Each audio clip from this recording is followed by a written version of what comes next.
So we are in my farmhouse here at Organic Pastures, and we are part of the owners that run Raw Farm. So we had an idea. Aaron is my brother, Aaron and Kaylee. Hello. We had an idea to talk to you guys about some of the things that we need to catch up on, I think is a good way of putting it. We have never, ever interviewed each other. Never. Never. Never. Okay. I think this might be your first technical interview. I think. Interview / answering your cards. Yes. Very custom. And this is definitely, I think, well past due. So what we did kind of fun, I have 5 questions and he has 5 questions. I don't know his questions. He doesn't know my questions. And then we pitched it to our customers to ask a bonus question, one for myself and one for my brother. So we have 6 total questions, and hang in to the very end because the bonus question, we will announce the winner, and that person gets $100. Somebody is getting my $100. Yeah, someone gets my $100. And it was really difficult. The consumer questions that were posed were all really good, and I had about 5 that I really liked, and I had to pick one. So this is the one I felt was most accurate. Well, I will see who you get, and we'll see who I get. I don't know why I had this gut feeling that we might have chosen the same person. And then that person will get $2. We'll find out. We'll find out. Okay. So I think what's important is that we do a brief intro as to what our company is, for anyone who might be new to watching this, and then what we do for the company. So I'll start out with explaining what the company is. Okay. So we sell raw dairy products. We're based out of Fresno, California, and we are a 100% family-owned company. So we are a family-owned business. Yes, we are. Right here in California. And we, like many people that run businesses, have hardships and have ups and downs and have wonderful rides that we get to experience in our careers. And my brother and I, we were here from day one, running the company and being part of the weird little quirks and the growing up stages. I was, I think, 13, 14 when we started. Aaron, you were 16. So we've been growing up with the company, I guess you'd say. That's true. And our parents were with our uncles, were the founders of the company, and we're like the next generation that's taking it forward and really making a lot of fun, new products, new exciting things coming, lots of changes. It's exciting. So, Aaron, why don't you tell everybody what role you have for the company? So I'm the company president. What that means is I serve a group of 11 managers. And I say I serve them because that's kind of my philosophy is I'm here to provide resources, employees that need to be hired, tractors that need to be purchased, feed, whatever. I provide resources to my team, and they work really hard leading their team. So how many departments does our company have? Because not a lot of people know about our business that we are 100% vertically integrated. So explain what that is.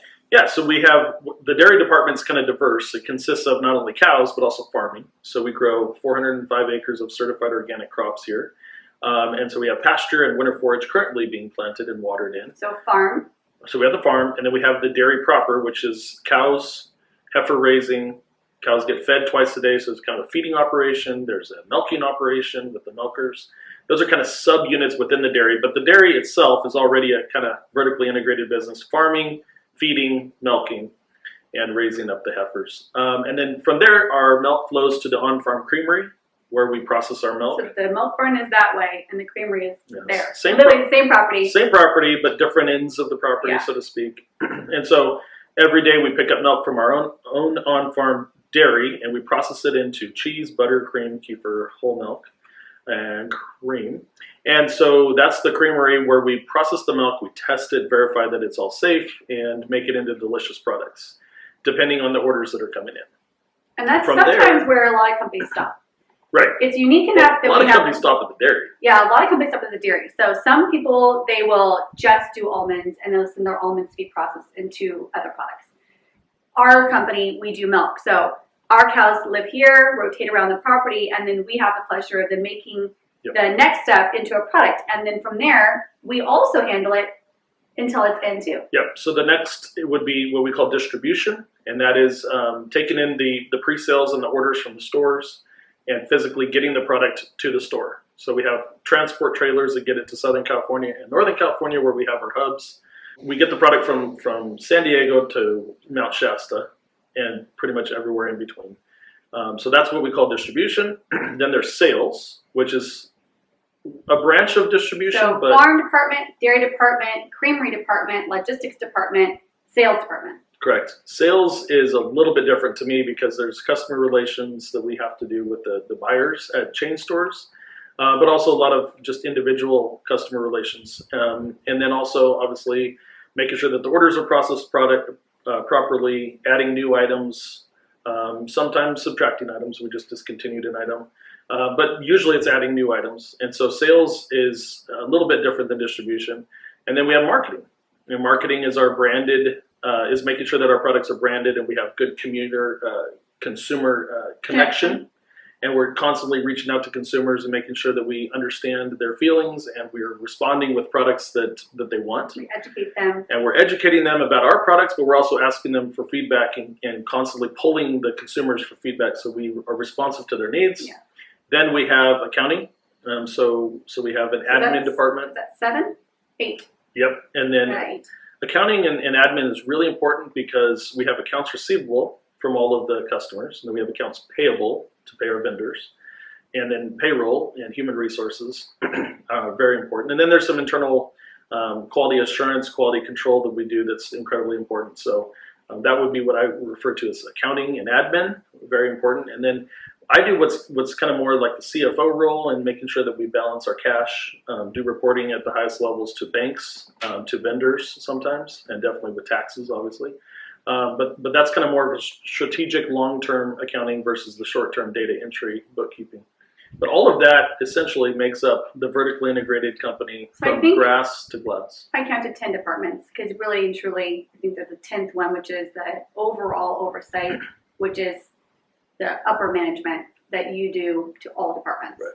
So that's a lot, and that's a lot of detail that most companies would outsource a chunk of that, and our family does all of that. So our team is really, really, really awesome, and thank you for leading our company. So today, what do you do, Kaleigh? Well, I do the marketing. So I'm really excited. I get to do all the product development. I get to taste test all the new recipes and make sure it's exactly how I think the buyers out there will want to taste it.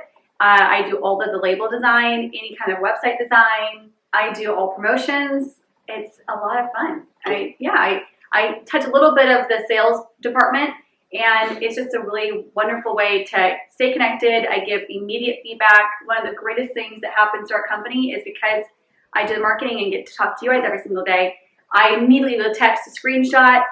A sold out product here. This customer needs this there. This store needs this new thing. It's just a great way to stay connected.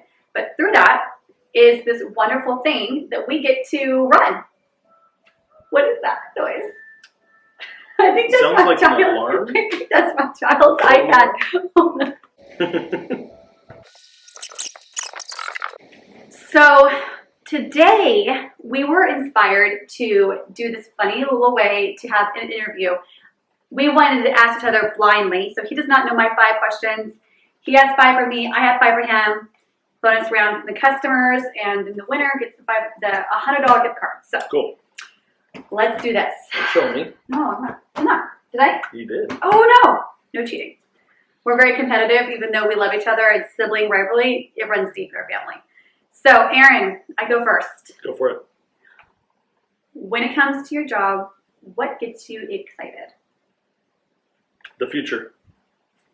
One of the things that I really, really enjoy is planning for operationally making things better. In every aspect of our business, I constantly want to improve because we're good now, but we want to be better tomorrow. And so one of the things We're very competitive with ourselves.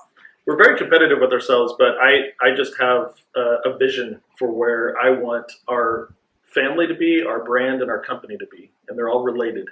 And so we just constantly are trying to get better. And at the dairy, we have a lot of big goals of what we want to accomplish in 2021. And at the creamery, at every level, we have big goals of what we want to accomplish. And so all of them, though, are with the vision of making things better at all steps. Well, I think that's a unique thing because you are a visionary.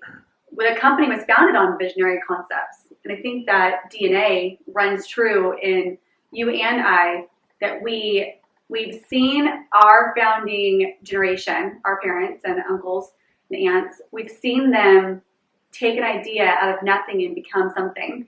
And then you and I and the fellow, owners, we've been unsatisfied. I think that's a really awesome thing that we do. We want to do more for our customers because we have a direct connection to our customers, and they want to ask us for more things, and we want to give that to them. We've been blessed with a product that is fantastic. Yeah. And at its core, we truly have a medicinal type product that changes people's lives.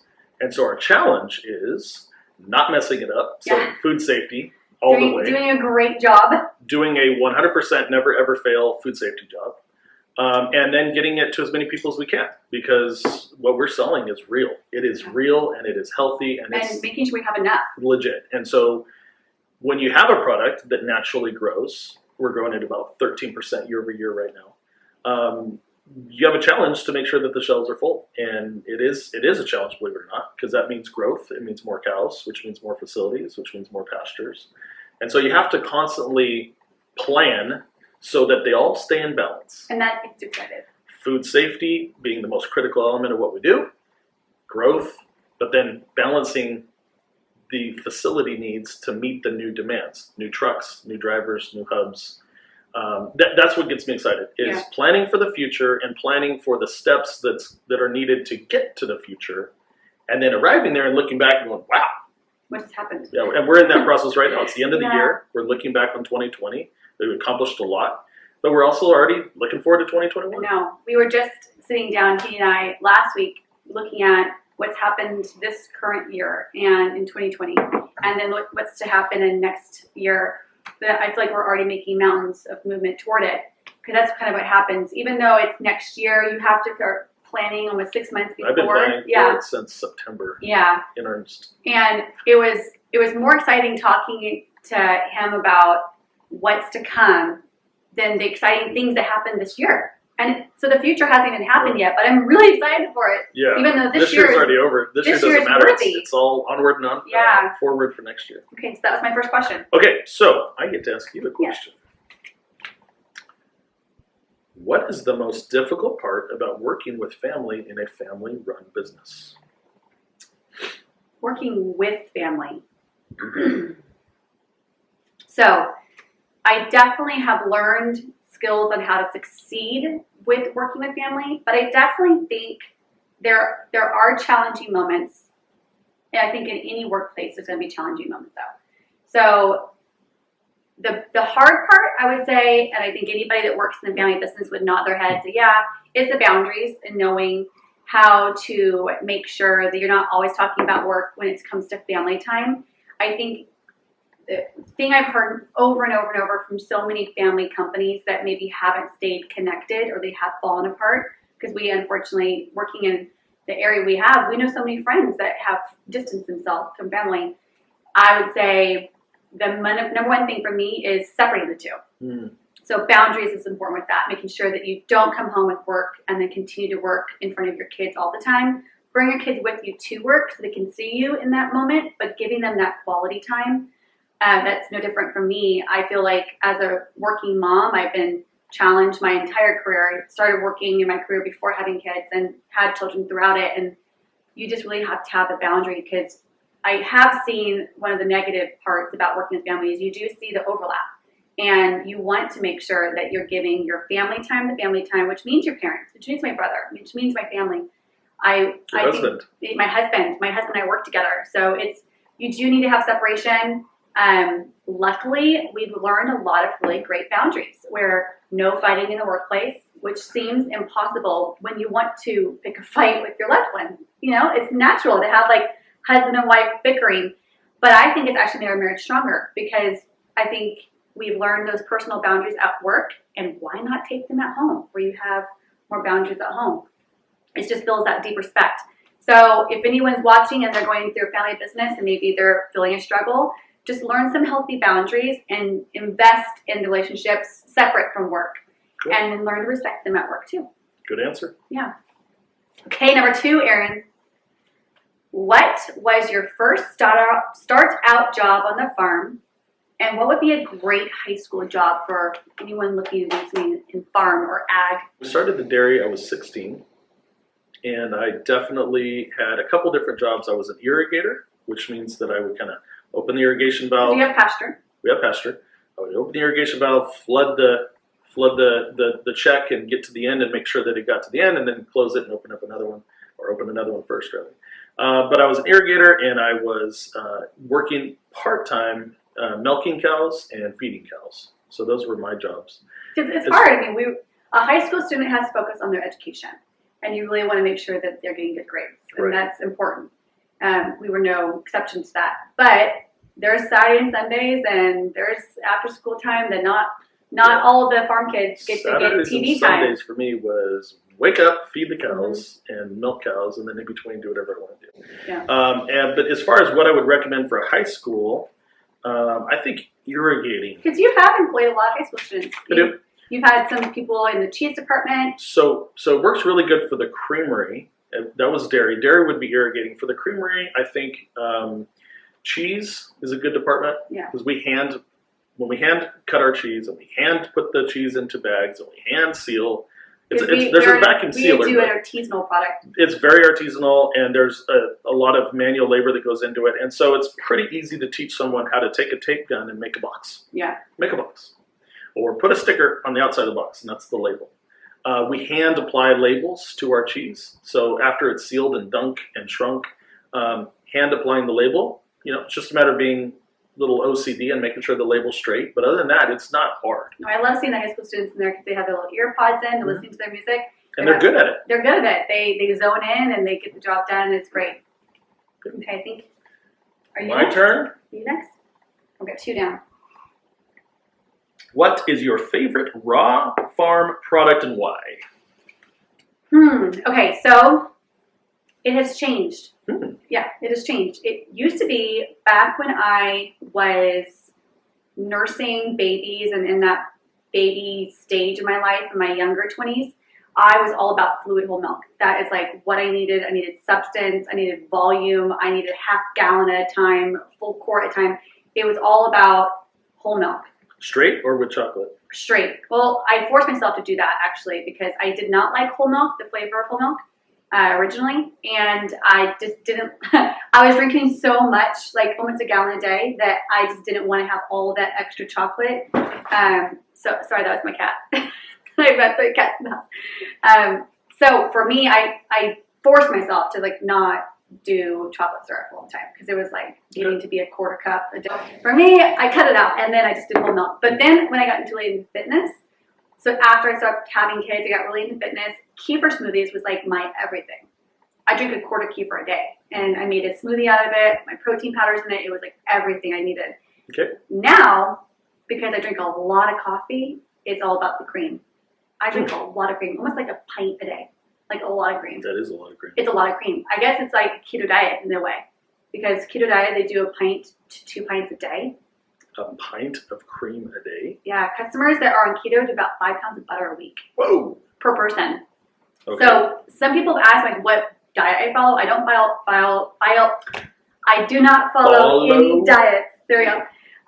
But I do think I wander into keto a little bit because I drink a lot of cream. But it's only because it's the catalyst for coffee. So whole milk, then kefir, then cream is now your... That was my, yeah. Okay. But the funny thing is if you open my fridge, you find every single product we have. Good. So, I mean, it's in my life throughout all the recipes I have, but my favorite is cream. I can't live without it right now. Look at all the things. Yeah. Yes. All right. Okay. Question number 3 for you, Aaron. Go for it. Looking back on the big changes of our family-owned business, the last probably being that we went national with our cheese, what do you hope is the next big change? Evolution. Ooh, change. Evolution, I put evolution technically, but I think change. The next big one? Big one. It's a big thing. Mr. Forecaster, Mr. Visionary. Yeah, we will be in another state, probably Texas, by 2023. With milk. Ooh, I don't know if there's something between now and then. that's a big one. Yeah. Second dairy, you think? Or yeah, for sure. partnering dairy. Yeah, I'm just tired of hearing people say that they want their raw milk in other states. And we both like Texas. So you can't sell milk across state lines. So And a lot of people are leaving California to Texas. we get a lot. Yeah, we get a lot of we get a lot of feedback from customers that are trying to order our milk online and try to ship it to Texas, and we say, "I'm so sorry, we can't," or Arizona, or you name it. But Like Texas other is a big states. one. Let's just say other states. Just so happens that Texas has a lot of people that want raw milk. Future, Yeah. but between now and then, I think we have one really big announcement coming. I'm not going to talk about that right now because I think. know, right? It's just too early. It's too soon. So yeah. So other than that big announcement, But get excited because we do have a lot of fun things happening. yeah, I think it'd be out of the first really big kind of thing would be out of state sales. Dairy number 2, raw farm dairy number 2 in another state Okay. in 3 years. Stay tuned. That sounds exciting. Okay, that was my question. Okay, so my turn. I'm excited. That's My like a turn. lot of work. What is your favorite part about living at the dairy? Oh, Because Well, I'm mind on the you, farm. Kaylee lives here. on the farm. Yeah. You know, I'm looking at your truck right now, and there's a beautiful little red bird outside my front door. That little red bird is my friend. I have lots of birds that live in the trees out here in the country. The wildlife. A lot of wildlife. Not so fun with having the coyotes. Could do without that. But in general, I really do enjoy having, it's like a sanctuary out here. We have the best sunsets. The sunsets are the best. Family goes to sleep. Everyone's gone to their own houses. No more visitors. And then it's just you, your farm, and the sunset. And we have these open skies out here that's just unbelievable. I love the sunset. I do also love the fact that, you know, yes, we live here on the farm with my mom and dad are next door to me. So we do have some camaraderie with that and some community feel, but it is really alone. It's nice. You don't have any sounding of anything. Except for the TMR. I was just going to say, Or the loader, rather. the only request I have, if I could make this like a perfect ideal little island, is to take that one light that we have at the creamery that's supposed to be at the parking lot and turn it toward the creamery instead of toward my window. So 2021, we're going to put a bigger, brighter one. Believe it or Just not. make sure they all go that way, not illuminating my light. My kids actually make fun of the fact that they think there's like a constant moon in one direction. So that's the only negative, is that, you know, I do see and hear the sounds of the creamery, but I love it because it's like a second home. So, and it's all the hard work we do. So yeah, no, I love the fact that, you know, open skies, nature all around. It's peaceful. Good answer. It's a retreat. Good answer. Okay, is this my turn? It's your turn. Okay, Aaron, I think this is the 1, 2, 3, 4th question. Aaron, as a president of our family-owned business, Uh-oh. you have guided us through ups and downs. Okay. What are a few hard-learned tips, lessons Ooh. you could share Easy. with other fellow business leaders? Easy. Challenge number 1 to try to avoid, or try not to have this mistake. Sometimes we have done too many things and tried to be too diversified. And they teach you in business school that diversification is a good thing, or in your investment portfolio it's a good thing, and that's fine. But unfortunately, here's the downside when you try to do too many things, is you spread yourself too thin. So You boom too quickly. we went through a phase of having lots of different products, and we were all over the place. We were boxing our own almonds and making kombucha, and we had all kinds of stuff. Yeah, so now we're going back into a more focused approach in running our business. And in fact, we just discontinued Skim recently. We decided it was a few percent of our sales, but it wasn't just the money. It just people just didn't want it. People, to your point, they want There the are a fat. few very passionate people that are watching this video saying that they really miss it, but We heard from 2 we're people. sorry. We discontinued the product and heard from 2 people. And I mean 2 out of They were very loud too. tens of thousands of customers that we literally But have. it's okay. We have 2 complaints. So We taught them how to make homemade skin. yeah, it's fine. So again, doing less but doing it very, very well is kind of what we've done. And so we've kind of narrowed our focus on the farming side to just doing a few things very, very well. We certainly narrowed our product line to doing a few things very, very well. And that way we can do it excellent all the time. So You can do more when you do less. correct. You push more through the one really well pathed path channel. The second thing would be, and it's kind of related to the first, is leverage your core competencies. So we have a core competency in making pathogen-free milk.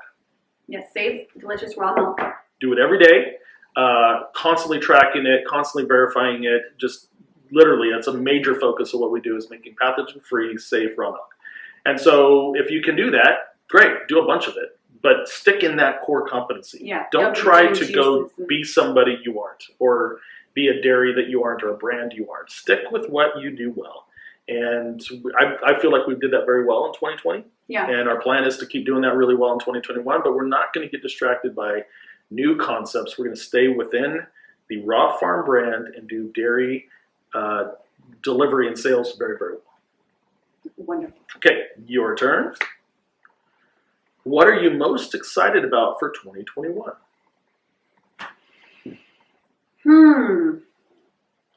I know the thing that they don't get to know, which is what we're working on right now, because it's too soon. It's too soon to announce it.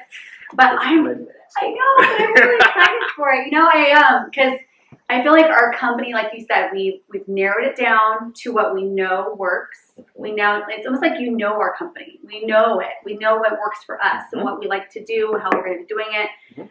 And next year, we're going to do more of it in new ways. And I'm really excited for that, because I think it'll be a challenge for me personally for my career, because it'll be new locations. It'll be a national product. And that's a lot of fun for me to be able to do more national things. And so that's what I'm looking forward to. The thing that they don't get to know is what I'm most excited for. Yeah. Cool. It brings a smile to my face. That's a good thing. My last question. Okay, ready? How does it, your last question? No. No. Oh, yeah. And then yours looks different. Yes. Go for it. Okay, your last question. Looking back on your 2020, do you have a standout memory? Ooh.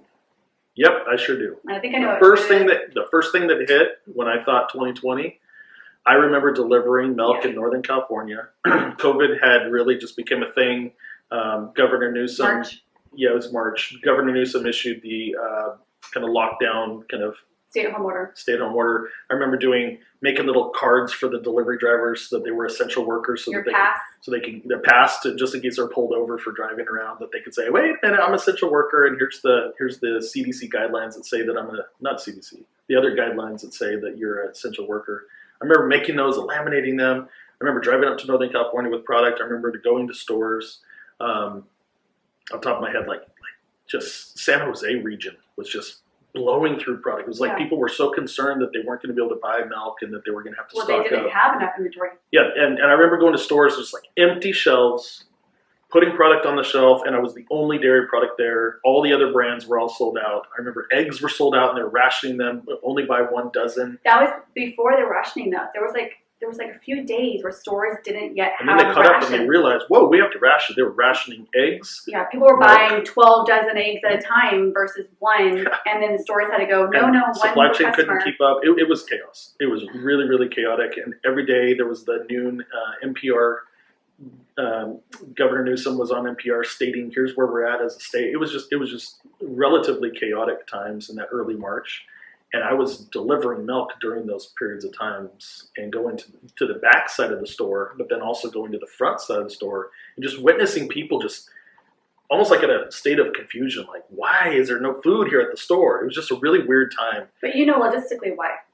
You now know. You understand why. We were very fortunate. We are very fortunate because we own all the departments in our company from grass all the way to glass. We were able to respond quickly. Yeah. And so we're a very flexible company. We do use distributors for out-of-state cheese sales. Yeah, so Arizona, you don't get our customer service. You get it through a distributor, somebody else. And distributors are awesome. Yeah. We love our distributors, partners. But within the state of California, we operate our own trucks, delivery drivers, everybody, and we can be responsive. And in this situation, literally one of the owners of the company is driving up there to help lend a hand because we couldn't get across the state fast enough. It was very scary because we honestly, as a company and as a family brand, we didn't even know the safety of that, having you... We called it on the front lines. That's what it felt like, and that's what they were calling it. Yeah, my wife's a registered nurse, and she had me. I mean, I was full on, not just the mask and the gloves and sanitizer, but I was very much socially distancing before it was a thing. But no, it was front lines work, and that's my best when I think of 2020, that's the memory that stands out the most. Not really in a good way or a bad way, just that's It's what a memory. immediately hits my head. I think we are all going to have a 2020 memory about what this COVID has given us. But that was my memory. I was hoping you were going to share that story because I remember seeing the pictures of the shelves that you were saying. Literally, it's these dairy buyers. They're being told they're not going to get delivery of this certain product item for these categories for maybe 1, 3, 5, 6 days. They couldn't react fast enough. Well, we couldn't get it onto the shelf fast enough. Or they had a slowdown at the warehouse and they too were reacting. I mean, there was such a huge hiccup to our supply chain that it's a difficult time. The local distributors were able to react, but it wasn't enough. So I remember you telling us the story, and before you end the question, tell them what it was like when they were like, give us all you got and we'll put it on the shelves, give us everything you have. Yeah, it was really weird. I remember going to Sprouts Fremont, and the receiver there, dairy person, she's so awesome, and I just can't remember her name right now, but she's a really, really awesome person. Teresa, who's watching right now, she would remember it immediately. But Sprouts Fremont, and I remember we have this small area at Sprouts Fremont, and the milk sits on an island. It's not against the wall like usual. It's in an island in the middle of the store. And we only have a small area, but the whole shelf was empty. And I remember asking the receiver dairy buyer lady, I said, usually I would just fill this spot and put the rest in back stock, which is the cooler behind the store, and then you would refill it. But I said, but there's no milk on the shelf. Yeah, it's empty. Why can't I just put all of our product here? There's no back. And she said, I'm not getting a delivery from XYZ brand for another couple days. Go for it. And I remember putting our product on the shelf with this big old, they call them boats, U-boats, but a big old dolly thing, and putting the product on the shelf, and customers coming up and saying, oh, I need milk. I said, I don't work here, but I mean, I represent this brand, and you can have some if you want. And I remember them just like not even used to, they didn't know about raw milk, and they just reached for it because it was literally the only thing that they could choose at the time. And it was just a surreal, weird feeling to have the only milk at a store. Usually there's options and you can choose, and there was no milk. Yeah, we had a lot of mixed feelings about that, because I remember that feeling going, we're here for California, because we were delivering to California, and some of these stores were calling us as we were leaving, saying, don't leave, we need more product. Or into the route, they were already sold out, which normally would have been 6 days, 7 days later, they would have gotten more inventory. And now they're saying same day delivery, please, again and again and again. I just remember it was like this really sad, scary time that was a beautiful thing for our company, because we were able to react. We were there for our customers. And I think a lot of our customers felt that. They knew that, and it rebonded us to our customers. And on social media, at least, I was getting these great stories from people saying, thank you for coming back and giving us more, or thank you for being on the shelf because nobody else could get there. And it was a really nice thing that we were able to at least show our customers that we are there for them, and that we were able to, do you remember how we shrunk down our product line? We literally said no quarts, no half gallons, just gallons. Or just in the beginning days, we didn't even have cream in the beginning. We just had to bottle everything just fluid, because we had to get it to the stores. Well, literally, people they need. There's one pipe that babies need, and that's milk. And when people go, my baby needs to be fed. I mean, you just kind of go, these things are amazing. We all love them, but babies have to get fed. This is the critical. And then you work your way back. Yeah. So thank you for sharing that story. Okay. I might be inappropriate by asking this question, but I'm going to do it anyways. Okay. When are you going to announce our new product launch? Oh, I was like... I didn't say what it is. I asked, when are you? Every woman watching this is thinking that I'm like pregnant right now, because no, I'm not pregnant. How you said that right now, it sounded like, when are you going to be announcing you're pregnant? We're not having more kids. We have 3 beautiful babies. Not asking about that. I think the last time I was supposed to ask me, it was like in that phrase, in that... Focus, Kaleigh. Focus. Sorry, when kids. Are you going to announce our new product launch? That's the question. I never announce anything until literally Aaron McAfee, president of the company, says, okay, you need to be announcing this now. Because I've learned not to announce things too prematurely, and then we don't get it to the shelves fast enough, because customers get so excited, and then if there's anything that slows down a month, 2 months, 3 months, I'm like, ooh, that was too soon to announce. So, for instance, a good one was jalapeno and rosemary cheddar. When we announced that one, it was almost like last summer. And we didn't technically roll it out until like April, May of this year.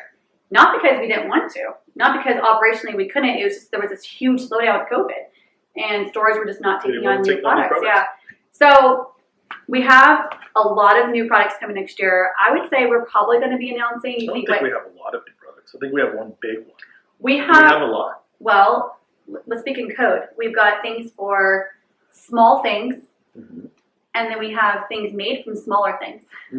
Okay, yeah. Okay, got it. If anyone gets that clue, it's really good. So, I mean, I think those are two big ones, though. So you didn't answer my question. When are you going to answer? I don't know.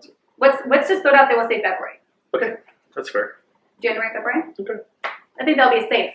But right now, we're already like working on things.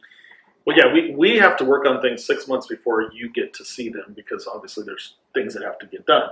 Yeah. But that's a good answer. Yeah. So are we on to the bonus round? We are on to the bonus round. Okay. So I think you asked me first, so Yes. I'm going to ask you first Okay. on the bonus round. First of all, I'd like to say there was a lot of really, really good submissions. Yes. It was really difficult to pick one. They were submitted on Facebook, on Instagram, on the post comments, and in the stories of Instagram. So it was really difficult to pick one, but I picked Eunice C49. Okay. Now, Eunice asked a really interesting question that I liked. There were so many more to choose from, but this is the one I got. Ready? Okay. Because of the current pandemic, what will happen to camping with the cows that was planned for next year? Great question, Kaylee. So many people want this answered. Okay. I think that the best way to put this is this. We are planning an event for next year. It's called Camping with the Cows 2021. It was supposed to be either May or September-ish next year. That's always been the plan. We would have been already like announcing the details like this year for next year. We would have been already working on everything. But because our country and our globe is experiencing a pandemic and there isn't a safe way to get masses together yet, and last time we had 700 attendee campers, the biggest question is, do we think that we will in fact have it, or do we think we're going to postpone it a year? So That's such a political answer. I know. Okay, so but here's the deal. Is my number one thing is that we have an amazing time, that the event is what it serves to do, which is having us gather and have us enjoy each other's company, celebrating our customers and our company. Is there not a way we can do that socially distanced, kind of? I don't know. So that's kind of the wild card is technically it's a camping event, and technically people are camping right now. I mean, they could stay in their own camping Dwelling. zones. I feel like there's more to be said as far as the details, but I feel like we can probably get creative and have an amazing event. No different than people going to Santa Barbara at a camping venue. I feel like we could. It's just, what will that look like? So it would definitely not be like previous years when there's so much there probably won't be a milk tug of war contest. Yeah, the tug of war where everyone's touching and sweating and breathing on each other probably won't be able to happen. But I feel like there could be a 2021 version of that. Yeah. That would still be entertaining and fun for everybody who would attend. We're still a year away. There's a lot that can happen That's true. between now and a year. You know, I'm hopeful and I'm optimistic about it, but I'm not selling tickets just yet. Does that make sense? Yeah, no, I get it. Yeah, but more to come. Trust that we want to do all of the things. Do you agree that Eunice's question was fantastic? Yes, That's and a great when I question. read that question, because I saw that question come through, I was like, ooh, and I was hoping you were not going to ask me, but I'm glad you did, because the least I can say it. For the record, I think we could pull it off. Okay. And I think it'd be really fun, even though it would be a different kind of fun than we've had before. Every Camp the Cows gets me a little stressed, so what's normal, right? What's new? Okay, so my question is from The Home Cook from Instagram. The Home Cook wants to know, what, and I think this is a great question, what is the company doing, if anything, to help change the perception of agriculture, especially the negativity that comes from dairy farming? Ooh, that's a great one. I think we've done an excellent job doing this. That is a fantastic question. We do dairy different. That's what we hashtag. That's what really defines what we do. We make milk so clean that we don't need to pasteurize it for it to be healthy. In doing so, our cows are put on a pedestal. They are the cleanest cows you will find anywhere around. They are the healthiest cows you'll find anywhere around. Our manure management is top notch in the industry. Dairy husbandry, the way we're dual certified humane is totally different than anybody else. The standards we have, the standards we have for the way our employees conduct themselves. We do not have an electric prod. We do not have a cane. Anywhere on the facility, you will not find a cane. That just doesn't exist. Why would you need a cane? I'd rather sweet talk a cow to get on a trailer and talk to her about it than actually force her to. So, so we do dairy very different from all elements of grass all the way to grass. So the way I would say we are really defining the dairy industry and being better stewards of our land, our water. Lead by example. Yeah, I mean, stewards of our land, our water, our resources, right? Our environment. That'd be wonderful. I do believe you're touching on especially the negativity that comes from dairy, but let's talk about the first part of the question. What is the company doing, if anything, to help change perception of aquaculture? I think you should talk a little bit about your live videos you do. Yeah. Give yourself some credit. So I think there's a perception and a tendency among dairy people to think that what they do is wrong or they shouldn't be sharing it. And so they kind of put up some signs, no trespassing, and it's not really a welcoming environment. Who would blame them? They've been attacked. They've been attacked and they're on defense. And they shouldn't have to be, because dairymen are doing a really wonderful, all California dairymen are doing a fantastic job to be good stewards of their land, their resources, their water, their cattle. They make a fantastic product. But one of the things we do different is we are very transparent. And so what Kayleigh's referring to are my live videos. They're not planned. They're usually just random. I used to do them on Fridays. Sometimes I do them on different days. But it's me going behind the scenes, showing you exactly what's happening at that moment in time around the farm and being completely transparent about it. And I believe that transparency holds everybody accountable. So I want you, the consumer, to know what we are doing. Kind of like when you think you're always going to have a visitor in your house. It keeps you accountable to make your bed in the morning. And I think we've learned a way to answer her question. I think she's a female. We've learned a way to convey that message. We've learned a way to articulate that to our customer. There was another, I almost chose it, but it wasn't for me. It was for you to choose for me, so I couldn't have chosen my own answer. I really like the question, though. It was how much percentage of your job do you educate?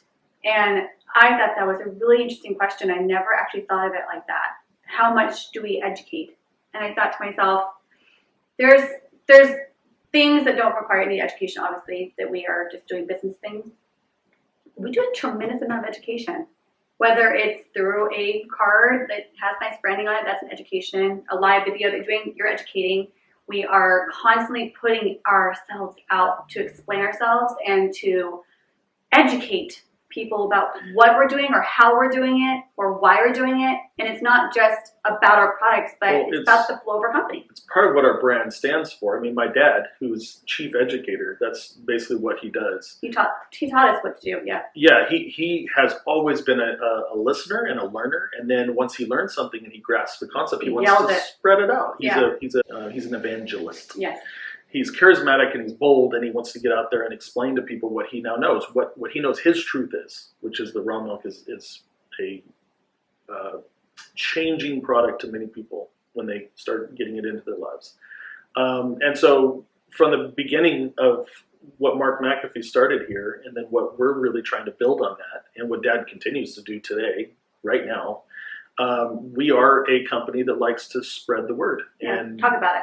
We believe very passionately in what we do, and it's pretty natural to want to spread that word. And there's a ton of complexities that go into the microbiome, so to speak, of what's going on inside of raw milk. And oh, by the way, cream, butter, cheese, kefir, and each of them are different. Yeah, they're all different kind of in their own way. So we'll never really stop educating ourselves. We want to be learners and people that are educating ourselves, but also spreading that wealth of knowledge that we've learned. We want to constantly be spreading it with consumers so that they can understand what's going on inside this thing called raw milk. Well, the home cook, that was a great question because you got Aaron to really open up on that one. So I think this has been a lot of fun. It's been fun. I'm glad we did the 5-question thing. I think that was really different than just sitting here and having a conversation. I think 3 would have been good. But, I think 7 would have been better than 5. 3 would, next time I think we're going to do 3. The next time I think we'll do 15. We'll see. I think we're like 2. Well, stay tuned to any of our social media platforms. We'll be probably doing more of this next year, but if not, this will be the dime a dozen. So Can I give my sound off that I like to do in my live videos? sure. So I want to. Why was that such a long pause? I'm like, what is that? Yeah. Okay. Just say yes. Yes. Yeah, so I would just like to say on behalf of Raw Farm and our family, we are so thankful for all of our consumers.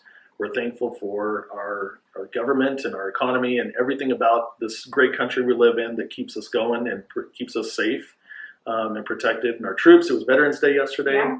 Very, very proud of a couple of my vet buddies and Grandpa Bob and Uncle Doug and all of the vets we have in our family. We have so many. But just this is a wonderful country we live in where we can be free and we can produce raw milk, unpasteurized raw milk. Who does that? We do. We do. We do. And that's just a beautiful thing. So I'm my cup overfloweth with gratitude for our customers, our family, our employees who work really, really tirelessly every day to make our products, our cows who are very healthy and happy and chew and cut and doing their part. And it's just it's a great feeling when you're just constantly filled with gratitude and appreciation. And that's how I feel literally every day when I see that we're up and at 'em and waking up at the crack of dawn and hitting it every day really hard. Well, to our health and to our customers. To our and consumers' health. to this year and next year's in the future. Absolutely. Yeah. Cheers, everybody. Awesome.